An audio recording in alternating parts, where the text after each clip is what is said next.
لو العميل وصل لصفحة الدفع في متجرك وحط المنتج في السلة وبعدين خرج فجأة، عايز أقولك على حاجة، هو ما غيرش رأيه في المنتج، هو بس خاف. أغلب الناس أول ما تحصل المشكلة دي تقول السعر غالي، الإعلان مش مظبوط، المنتج مش مقنع. بس الحقيقة ولا سبب من دول. العميل كان ناوي خلاص يشتري، بس خليك مكان العميل. وصل لآخر خطوة قبل ما يدفع، دماغه بتسأل سؤال واحد: طب لو حصل مشكلة، لو المنتج مثلا ما وصلش، أو لو الدفع حصل فيه حاجة غلط، لو احتاج يسترجع المنتج، مين هيرد عليه؟ لو الأسئلة دي ملهاش إجابة قدامه، في اللحظة دي بيمشي.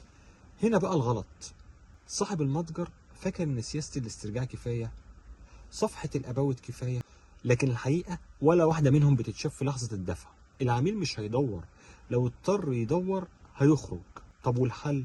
الحل مش إنك تغير شكل زرار الدفع، ولا تغير طريقة الشحن، ولا حتى تغير تصميم المتجر.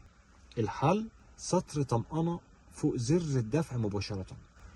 السطر ده بيجاوب على الخوف مش على الفضول. زي مثلا الدفع آمن 100% ومشفر، أو لو حصل مشكلة الدعم بيرد عليك فورا، أو مثلا تقدر تلغي طلبك خلال 24 ساعة بدون أي تعقيد. اختار سطر واحد بس من التلاتة دول، مش فقرة كاملة، سطر واحد بس.